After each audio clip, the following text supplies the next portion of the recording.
Hello Katy ISD, I'm Victor Perez, your Katy ISD Board President. School has just started and Katy ISD pride is all over this district.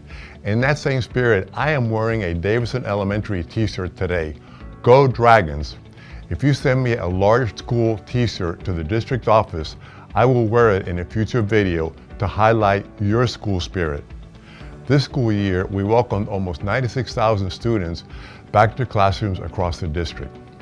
The opening of two new schools, Nelson Junior High and Freeman High School, made the start of this school year that much more exciting.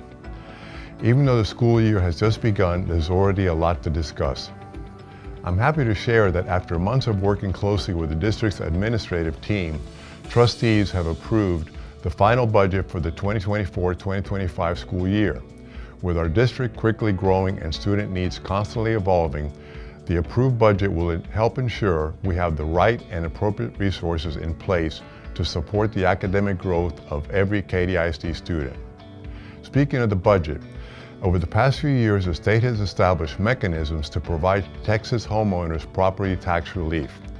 Alongside those efforts, our board has actively engaged in thorough and ongoing budget reviews and strategic cost reductions.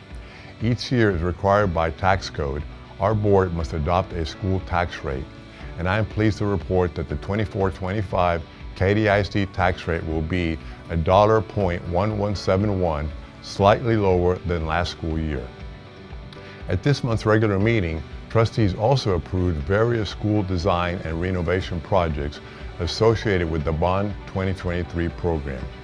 These schools include Katy High School, Cimarron Elementary, and Nottingham Country Elementary.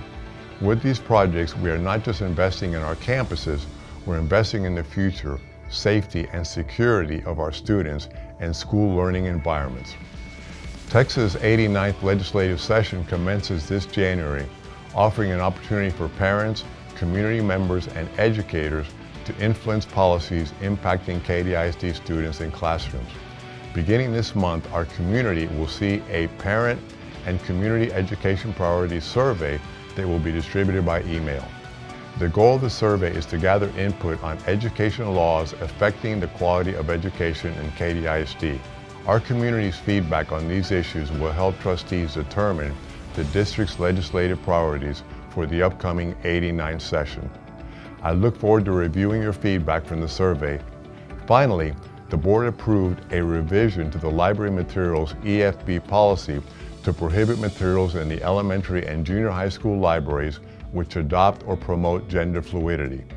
This addition reflects the district's commitment to provide materials to our students which are educationally suitable and age appropriate.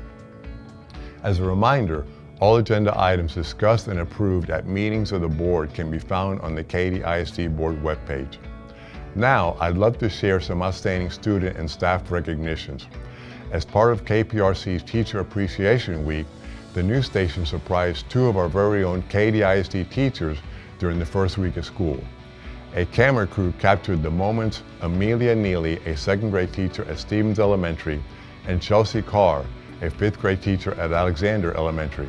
These wonderful educators were nominated for this honor by our district leaders. We are incredibly proud of their dedication to our students. I am absolutely delighted to share some exciting news about our students' achievements at the recent Future Business Leaders of America National Leadership Conference in Orlando.